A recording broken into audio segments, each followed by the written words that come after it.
Salam sejahtera, nama saya Kang Meng Hong. Nombor matrik saya adalah SA23034. Saya akan membentangkan sejarah sosial pengaruh peradaban dunia dalam pembinaan negara bangsa, perkembangan sejarah alam Melayu dan peradaban globalisasi. Sejarah sosial pengaruh peradaban dunia dalam pembinaan negara bangsa. Sejarah di alam Melayu boleh dibahagikan kepada 4 bahagian, iaitu peradaban pribumi alam Melayu, peradaban Asia, iaitu India, China dan Timur Tengah, dan seterusnya adalah peradaban Barat dan peradaban globalisasi. Dan seterusnya adalah peradaban yang beridentitikan Malaysia, iaitu kemerdekaan 1957 dan pembinaan negara bangsa, dan seterusnya adalah pembinaan bangsa. Perkembangan sejarah alam Melayu boleh dibahagikan kepada 4 bahagian, iaitu zaman prasejarah, zaman pensejarahan, zaman sejarah moden dan zaman proto-sejarah. Zaman prasejarah merupakan zaman Paleolitik, zaman Mesolitik, zaman Neolitik dan zaman logam ataupun zaman gangsa besi. Dan untuk zaman pensejarahan adalah apabila kewujudan kerajaan Kesultanan Melayu Melaka, bermula pembentukan masyarakat kepelbagaian perdagangan dan kedatangan kuasa penjajah seperti Portugis, Belanda dan British. Zaman sejarah moden adalah bermula daripada negara kita merdeka, iaitu 1957. Dan sejak itu, kita mementingkan perpaduan, iaitu penyatuan ke arah pembinaan negara dan bangsa. Dan untuk zaman proto-sejarah, ia pula apabila kewujudan kerajaan purba ataupun kerajaan awak seperti Langkah Suka, Kedah Tua, Gangga, Gara, Jitu, Loyeh dan Tantan. Peradaban globalisasi. Maksud peradaban globalisasi adalah era dunia tanpa sepadan telah memungkinkan berlaku interaksi dan jaringan peradaban melintasi benua dan sepadan negara, seperti pemodenan dalam pelbagai bidang kehidupan. Dan seterusnya adalah perkembangan teknologi maklumat dan informasi seperti internet, komputer dan smartphone. Peradaban globalisasi membawa pengaruh yang besar dalam pelbagai aspek kehidupan melintasi bidang politik, ekonomi, sosial budaya termasuklah perkembangan bidang ilmu dan pemikiran. Dan seterusnya adalah perkembangan peradaban globalisasi ini turut menjadi penyumbang kepada pembentukan peradaban majmuk di Malaysia. Dan akhirnya, penggunaan media sosial yang berluasa seperti Facebook, WhatsApp, Instagram, Twitter dan Telegram. Salam sejahtera, nama saya Chen Huishan. Nombor matrik saya SA23032. Saya akan membentangkan pembentukan peradaban majmuk, transformasi sosial ke arah peradaban Islam Malaysia dan pembangunan migrasi dan teknologi. Berikut adalah peradaban-peradaban yang membentuk peradaban majmuk di Malaysia. Antaranya adalah peradaban Melayu sebagai peradaban teras, peradaban India, Inggeris, Belanda, Portugis, Global, Timur Tengah dan peradaban. Gabungan atau percampuran beberapa peradaban membentuk peradaban beridentitikan Malaysia. Antaranya adalah peradaban Melayu yang menjadi teras kepada peradaban majmuk di Malaysia. Selain itu, kemasukan para pedagang dari India, China dan Timur Tengah yang telah membantu membuka interaksi dan jaringan peradaban yang lebih luas di tanah Melayu. Selain itu, kemasukan kuasa penjajah Portugis, Belanda dan Inggeris telah membawa berlakunya interaksi dan jaringan peradaban yang lebih rancak. Di samping itu, penjajahan Inggeris telah membawa lebih ramai pekerja asing dari India dan China yang telah memungkinkan berlakunya pengukuhan peradaban India dan China. Akhir sekali, era globalisasi juga telah membawa berlakunya perubahan pelbagai punca peradaban tanpa sempadan melalui jaringan digital yang kompleks. Kesemua pengaruh peradaban luar ini telah membentuk peradaban majmuk di Malaysia hari ini. Sekarang saya akan membenarkan transformasi sosial perkara peradaban aturan Malaysia. Pada tahun 1930-an, perubahan sosial berlaku disebabkan kemiskinan dan pemberdayaan anak Malaysia.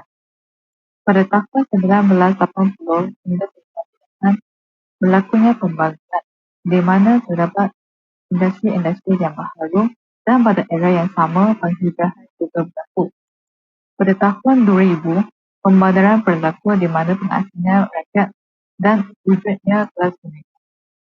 Pada tahun 2010-an, negara berkembang ke arah negara maju. Nampaknya, dari masyarakat majmuk, pelbagai aspek dan ketamadunan payah amanat yang membina peradaban Tuan Malaysia. Pembangunan migrasi dan teknologi ini boleh dibahagikan kepada dua aspek utama, iaitu kemajuan melahirkan perubahan sosial dan transformasi sosial melahirkan kerencaman sosial yang berbaksikan budaya teknologi dan kepelbagaian. Antara kemajuan yang dicapai adalah dari pertanian sampai hidup ke komersial industri, dari miskin ke kelas menengah dan dari pedesaan ke kosmopolitan, di mana di bawah aspek kedua adalah perkongsian nilai sejagat kesamaan pendapat orang atas etnik yang tipis, tingkah laku horizontal dan vertikal, iaitu hubungan sosial rentas etnik dan Salam sejahtera, nama saya Kol Ihan. Metrik ID saya 23029. Saya akan membentangkan tajuk Impak Kerencaman Sosial Norma Sejagat dan Konsep Negara Bangsa. Saya akan mula dengan topik Impak Kerencaman Sosial Norma Sejagat. Kerencaman sosial merupakan kesan negatif yang timbul akibat gangguan terhadap nilai-nilai dan prinsip-prinsip yang dianggap umum diterima oleh masyarakat global. Fenomena ini tidak dapat dielakkan daripada berlaku dalam masyarakat hari ini. Kerencaman adalah sesuatu kepelbagaian corak bahan cerita rakyat, manakala sosial merupakan segala yang berkaitan dengan masyarakat. Kerencaman sosial boleh diklasifikasikan sebagai sesuatu yang memerlukan penyelesaian bagi keadaan yang menimbulkan kesulitan dan impak kepada sesebuah masyarakat. Antara impak kerencaman sosial norma sejagat merupakan budaya politik baru. Contoh budaya politik baru termasuklah kebebasan bersuara, berpersatuan, akses maklumat dan demokrasi. Impak kerencaman sosial norma sejagat yang seterusnya merupakan nilai politik iaitu amanah, integriti, keadilan, accountability, transparansi dan keterangkuman. Isu juga merupakan salah satu impak kerencaman sosial norma sejagat. Contoh isu-isu yang berlaku ialah rasuah, salah guna kuasa, keterangkuman jentera dan dasar awam, tabir urus baik dan federalisme. Seterusnya, saya akan menyambung dengan topik konsep negara bangsa. Istilah negara bangsa yang merupakan gabungan dua dimensi utama iaitu negara dan bangsa. Negara terbentuk dengan adanya tanah air, rakyat, kemerdekaan, kedaulatan, sempadan, kerajaan dan undang-undang. Menurut Abdul Rahman Embong, konsep negara bangsa di Eropah bermula apabila lahirnya kelompok bangsa yang menentang kuasa feudal dan proses pembentukan sistem baru yang dipanggil kapitalis. Negara bangsa adalah hanya satu idea di mana bangsa sama dan ditadbir urus oleh negara berdaulat mereka sendiri. Negara bangsa adalah di mana budaya majoriti rakyatnya memiliki kesedaran, kesatuan identiti nasional, perkongsian budaya dan perkongsian sejarah yang sama dan bertindih dengan sempadan politik wilayah negaranya. Menurut Moulton dan Islam, negara bangsa sebagai sebuah institusi politik yang merujuk kepada sebuah negara yang dihuni oleh sekumpulan manusia yang memperkenalkan diri mereka sebagai sebuah bangsa atas landasan perkongsian budaya, sejarah, bahasa, etnisiti dan faktor-faktor lain. Manakala menurut Penrose, negara bangsa sebagai a geopolitical entity whose legitimacy claims to sovereignty and political power is based on its capacity to represent a distinctive nation. Menurut Govindan Walk, Negara bangsa sebagai one nation in the area covered by the state to include most of the people who consider themselves as part of the national culture. Selamat sejahtera semua, nama saya Durga Sri Anak Perempuan R. Murlidharan. Matriks ID saya ialah SA23043. Hari ini saya akan membentangkan tentang konsep bangsa dan kewarganegaraan. Istilah bangsa berasal dari perkataan Latin yang membawa maksud lahir. Ia merujuk kepada tempat asal lahirnya seseorang individu yang membawa kepada pembentukan satu kumpulan besar manusia. Penggunaan istilah bangsa ini cukup meluas dan membawa makna yang rencang. Biasanya, istilah bangsa digunakan untuk menjelaskan tentang sesebuah kumpulan etnik, bahasa dan kebudayaan komuniti. Ada setengah sarjana melihat bangsa itu dalam konteks yang mempunyai kepentingan kaum dan etnografi. Mereka berpandangan bahawa bangsa itu lahir daripada sekumpulan besar manusia yang bersatu melalui keturunan dan penggunaan bahasa yang sama, yakni dalam satu kelompok yang sama. Benedict Anderson pula mentakrifkan bangsa sebagai sebuah imagined political community. Penrose mendefinisikan bangsa sebagai the largest self-defined collectivity of people whose members believe that they share some form of territorial association and that they are genealogically related. Bangsa merujuk pada sekumpulan manusia dalam satu ikatan ketatanegaraan. Seringkali ikatan bangsa dikaitkan dengan pertalian darah, kekeluargaan, etnik, budaya, agama dan wilayah. Walaupun wujud pelbagai perspektif, sentimen yang membentuk bangsa ialah perasaan kebersamaan atau belonging together. Konklusinya, bangsa adalah sekumpulan besar manusia yang mempunyai keterikatan melalui perasaan kekitaan bersama dalam sesebuah. Kewarganegaraan adalah perihal warga negara, kerakyatan sesebuah negara. Kewarganegaraan membawa maksud kerakyatan, rupa bangsa, bangsa seseorang. Setiap negara mempunyai penduduk yang diiktiraf berdasarkan undang-undang negara berkenaan dan membentuk sebuah komuniti politik.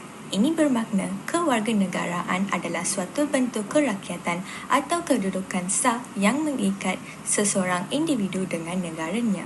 Melalui kedudukan sah tersebut, seseorang warga negara mendapat perlindungan, hak-hak istimewa dan pelbagai. Salam sejahtera, saya Kian Tok. Metrik number saya adalah SA23031 dan saya akan membentangkan tentang pembentukan negara bangsa dan juga konsep negara. Jadi pada 31 Ogos 1957, Malaysia ada di tanah Melayu telah diisytiharkan merdeka di mana Malaysia telah bebas daripada sebarang penjajahan. Dan disitulah sebuah negara, bukan sebuah bangsa, tapi sebuah negara dilahirkan. Dan pada 16 September 1963, Malaysia telah terbentuk. Dan di situ sebuah negara Malaysia terbentuk, bukan bangsa Malaysia. Jadi secara ringkasnya, struktur sistem negara bangsa memerlukan promosi kepentingan diri saja tanpa melibatkan kepentingan pihak lain. Seterusnya, terdapat dua fahaman terhadap negara bangsa, iaitu fahaman liberal dan sosialis dan juga fahaman konservatif dan nasionalis. Menurut fahaman liberal dan sosialis, negara bangsa adalah satu usaha dalam membentuk kesetiaan dan ketaatan sivil. Manakala menurut fahaman konservatif dan nasionalis, negara bangsa adalah berdasarkan kepada etnik dan ataupun satu bentuk perpaduan yang organik.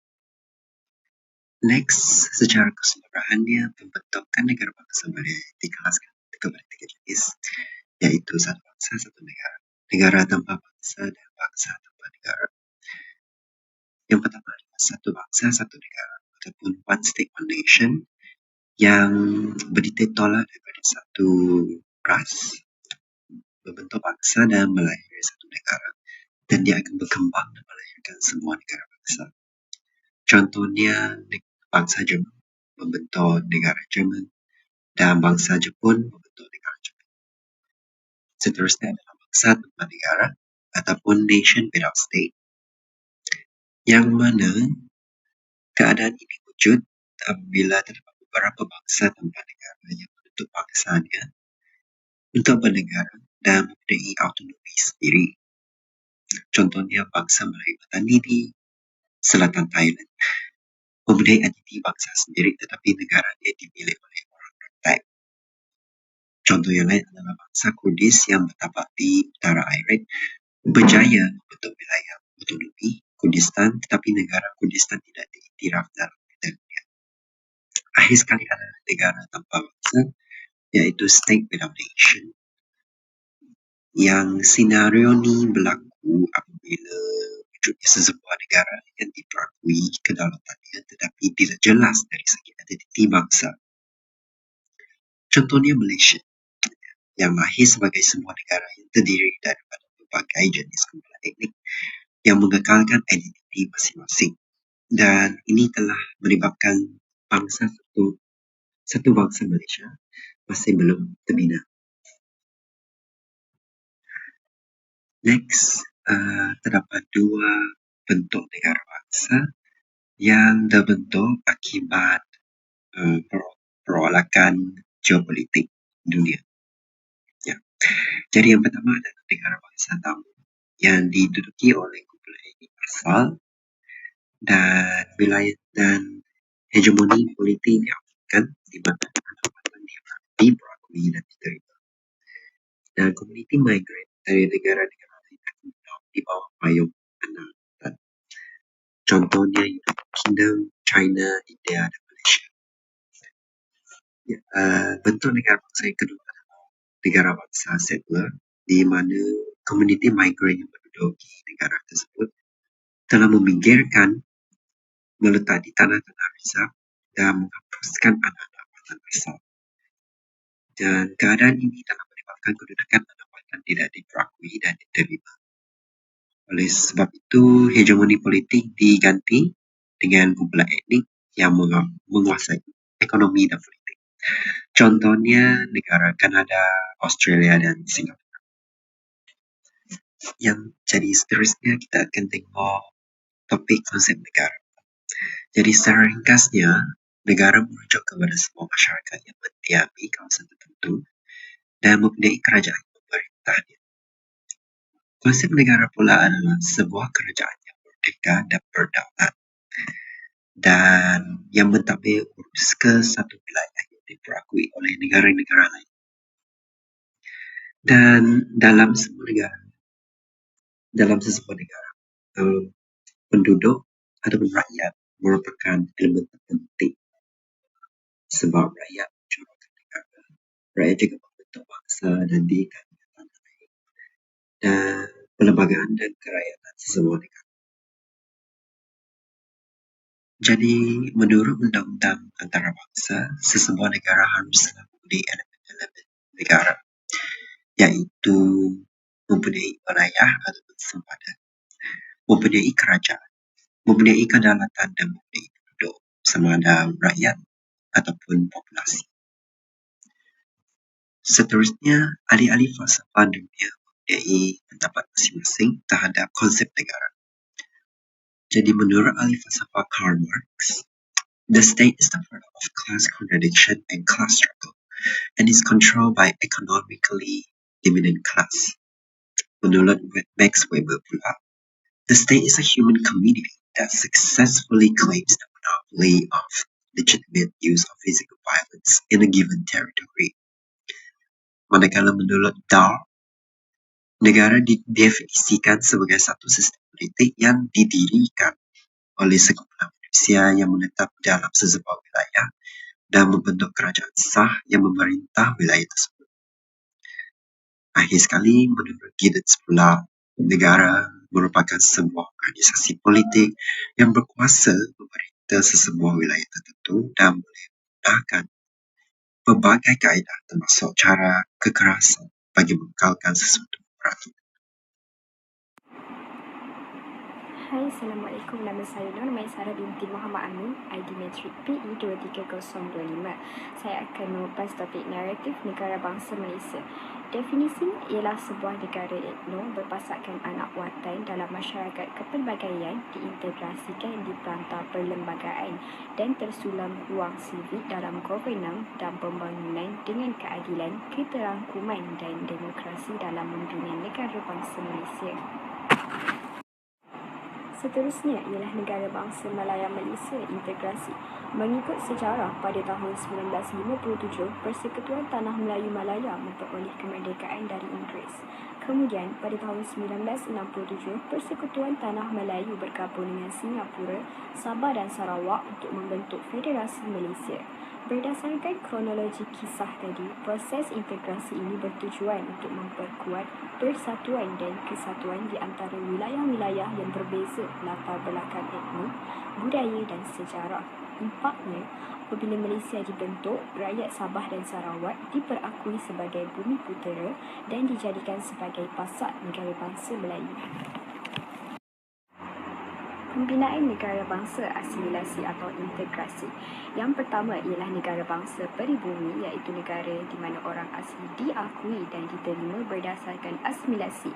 Contoh negara yang mengikut aturan ini ialah Laos, Vietnam, Kemboja, Indonesia, Thailand dan Myanmar. Yang kedua ialah negara bangsa peribumi di mana orang aslinya diakui dan diterima dalam masyarakat majmuk pasca kolonial. Contohnya ialah negara Malaysia. Seterusnya ialah negara bangsa peribumi yang memberi pengiktirafan dan penerimaan sepenuhnya kepada orang asli. Contohnya ialah negara Brunei Darussalam. Dan yang terakhir ialah negara bangsa peneroka, iaitu negara yang menolak dan tidak menerima orang asli. Contohnya ialah negara Singapura. Yang terakhir ialah hegemoni negara bangsa idaman yang dimulai dengan Malay hegemoni sekitar tahun 1950-an dan diikuti dengan Daulah Islamiah Malaya Raya dan kemudiannya Malaysia. Pada tahun 1960-an, negara bangsa dikenali sebagai Middle Malaysian dan akhir sekali ialah bangsa Malaysia pada tahun 2000. Selamat sejahtera. Nama saya Mubiwai. Matriks nama saya SA23037 dan saya akan membentangkan bahagian etos nasional, etos simbolisme, geopolitik negara dan perubahan politik dan kesimpulan. Etos nasional ialah etos yang mengikat semua rakyat dalam sesebuah negara dan dilihat sebagai satu elemen yang penting bagi sesebuah negara. Etos nasional merujuk kepada watak, karakter, sikap, etika, kepribadian dan keyakinan atas sesuatu perkara yang dapat menggambarkan ciri-ciri semangat yang dikongsi bersama oleh ahli-ahli masyarakat. Masuk etos menurut Kamus Dewan ialah sifat ciri sesuatu bangsa, budaya, era. Ia berasal daripada perkataan Greek yang membawa makna perwatakan atau karakter. Etos nasional bangsa Malaysia menurut pendapat Tun Dr. Mahathir Mohamad ialah pengkongsian sejarah, nilai, masa depan, perasaan kekitaan bersama, kesertaan, komitmen dan keterikatan emosi negara. Pengkongsian sejarah menurut kepada pengetahuan dan pemahaman terhadap sejarah pembentukan negara. Bangga dengan sejarah negara dan menghayati peristiwa kemerdekaan negara serta melihara warisan negara. Hal demikian menyebabkan pengembangan perisa kekitaan kerana semangat patriotisme dan nasionalisme dalam kalangan masyarakat wujud disebabkan sikap sebunia dan kebersamaan serta masyarakat yang mengikuti dan mematuhi perlembagaan Malaysia terbentuk. Seorang warga negara yang mempunyai perisan kekitaan harus menghormati amalan kepelbagaian kaum, budaya dan agama serta bangga dengan pencapaian negara seperti bidang sukan dan harga. Selain itu, pengkongsian nilai juga merupakan salah satu ciri etos nasional. Nilai yang harus dikongsi oleh seluruh warga negara merupakan nilai sivik seperti nilai bekerjasama, toleransi, prihatin, baik hati, dan berdisiplin. Nilai-nilai tersebut adalah sangat penting dalam pembangunan negara. Demi kemajuan Malaysia, warga negara perlu membina keyakinan dan bertanggungjawab. Oleh itu, pengkongsian masa depan membolehkan warga negara berganding bahu dalam pencapaian maklumat negara yang memberi sumbangan kepada kemajuan negara. Contohnya, TN50 atau Transformasi Nasional 2050 yang dilancarkan merupakan kesambungan kawasan 2020. Fokus utama TN50 adalah untuk menjadikan Malaysia negara teratas dalam pembangunan ekonomi, sosial dan inovasi. Pada sudut pandangan yang lain, kesediaan dan komitmen ialah ciri-ciri yang penting dalam etos nasional kerana mereka dapat memupuk keterikatan emosi kepada negara. Warga negara patut taat setia kepada rakyat dan negara serta menghormati pemimpin negara demi kepentingan negara. Rakyat yang akan mempunyai perasaan cinta akan negara yang mendalam apabila mereka taat setia kepada negara dan identiti. Seseorang yang mempunyai kesetiaan akan mematuhi undang-undang dan peraturan supaya masyarakat yang aman dan harmoni diwujudkan. Keharmonian kaum berlaku apabila rakyat Malaysia menerima pelbagai kaum, budaya dan agama yang berbeza. Kesannya, rakyat Malaysia akan bersyukur dengan identiti diri yang istimewa disebabkan pelbagai budaya, kaum dan agama yang unik serta menghargai warisan negara yang merupakan harta-benda yang tak ternilai.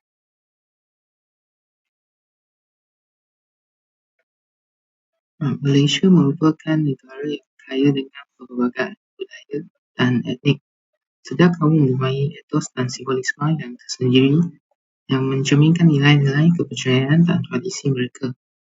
Contoh-contoh simbol daripada pelbagai kaum utama di Malaysia ialah keris, songket dan rumah adab bagi kaum Melayu, naga, angbau dan duit bola bagi kaum Cina, sari, mindi, Deepawali bagi kaum India, dan Dajjal serta perayaan Gawai Dayak adalah simbol bagi kaum Buri Putera, Sabah dan Sarawak. Walau terdapat kepelbagaian etos dan simbolisme di kalangan kaum-kaum di Malaysia, terdapat juga simbolisme yang menyatukan mereka sebagai rakyat Malaysia. Simbolisme negara seperti bendera, jata negara dan lagu kebangsaan melambangkan perpaduan dan semangat heroisme rakyat Malaysia. Salah satu simbol Malaysia adalah bendera Malaysia yang dikenali sebagai jarum hitam, melambangkan perpaduan rakyat Malaysia. Warna kuning melambangkan Raja-Raja Melayu, warna merah melambangkan keberanian rakyat, warna biru melambangkan perpaduan rakyat, warna putih melambangkan kesucian, manakala bulan sabit melambangkan agama Islam. Seterusnya, jata negara Malaysia ialah salah satu simbol Malaysia yang melambangkan kekuatan dan keberanian. Selain itu, lagu kebangsaan Malaysia, Negaraku, juga merupakan simbol Malaysia yang melambangkan semangat federalisme dan cinta rakyat Malaysia kepada negara mereka. Etos simbolisme memainkan peranan yang penting dalam pembinaan negara bangsa Malaysia. Simbol-simbol negara dan nilai-nilai etos nasional memupuk rasa cinta akan negara dan perpaduan dalam kalangan rakyat Malaysia.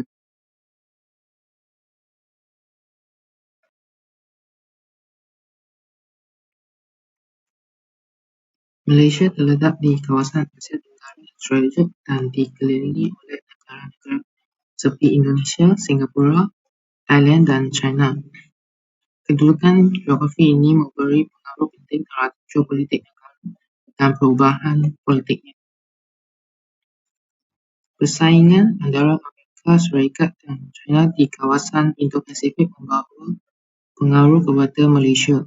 Malaysia perlu menjaga hubungan harmoni dengan kedua-dua negara besar tersebut untuk menjaga keamanan negara. Selain itu, konflik di Laut Cina Selatan boleh menjadi satu punca yang mempengaruhi geopolitik Malaysia.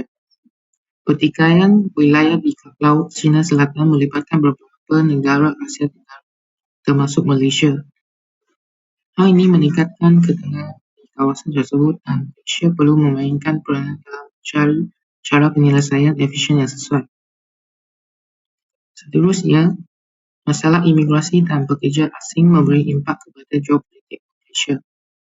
Hal ini disebabkan oleh Malaysia memiliki populasi imigran yang besar, terutama dari Indonesia dan Bangladesh serta pendatang asing tanpa izin.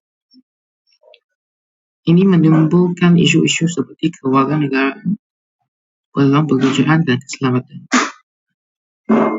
Faktor-faktor tersebut menyumbang kepada perubahan politik, tetapi isu-isu seperti pendidikan, ekonomi, kesamarataan, kebebasan, hak asasi manusia, multikulturalisme banyak dibicara dan penting dalam politik. Ketidakstabilan politik berlaku apabila masyarakat menuntut untuk reformasi politik, misalnya tuntutan untuk membanderas rasuah dan menjaga hak asasi manusia serta kesamarataan dapat mendorong perubahan dalam sistem politik suatu negara.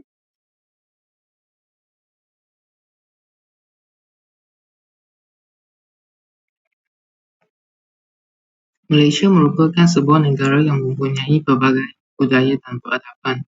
Peradaban makmur di Malaysia adalah gabungan daripada beberapa peradaban besar dunia yang bergaul dan tergarap melalui perjalanan sejarah di alam Melayu. Akhirnya, peradaban ini disambut oleh peradaban globalisasi yang merupakan kacukan berbagai punca peradaban tanpa sempadan melalui jaringan digital yang kompleks. Peradaban ini memberi impak besar dalam pelbagai aspek kehidupan dan bidang, menjadikannya penyumbang besar terhadap pembentukan makmur di Malaysia. Peradaban makmur di Malaysia juga menjadi batu loncatan yang menyumbang kepada keistimewaan budaya dan kemajuan negara dengan transformasi sosial. Kerencaman sosial melahirkan budaya dan nilai politik baru seperti demokrasi, kebebasan suara dan amanah integriti. Namun begitu, kerencaman sosial juga menimbulkan isu-isu seperti rasuah dan kesalahgunaan kuasa. Pada sudut pandangan yang lain, pembinaan peradaban yang beridentikan Malaysia bermula dengan kemerdekaan 1957 melalui usaha mewujudkan negara bangsa. Didahului oleh pembinaan negara bercirikan satu wilayah, satu perlembagaan dan satu kewarganegaraan. Dengan kewujudan konsep negara dan konsep bangsa, perpaduan kaum semakin kukuh disebabkan bangsa Malaysia dilahirkan. Kewarganegaraan masuk kerakyatan berupa bangsa seseorang menjadi jabatan yang menghubung semua rakyat Malaysia yang berbagai kaum dan agama. Sebuah negara atau bangsa memerlukan etos nasional untuk mengikat seseorang individu dengan individu yang lain melalui pengkongsian sejarah, nilai, masa depan, perasaan kekitaan bersama, kesetiaan, komitmen dan keterikatan emosi negara. Selain itu, etos simbolisme bangsa Malaysia penting dalam pembinaan peradaban dan bangsa Malaysia kerana simbol seperti bendera, makanan, arkitek bangunan dan carta negara merupakan asas bangsa. Oleh itu, pembinaan bangsa menyusul dengan sistem politik, kepartian dan pilihan raya yang berubah dengan geopolitik negara. Kesimpulannya, usaha membina peradaban beridentikan Malaysia sangat mencabar dan perlu dikupas dan didebatkan.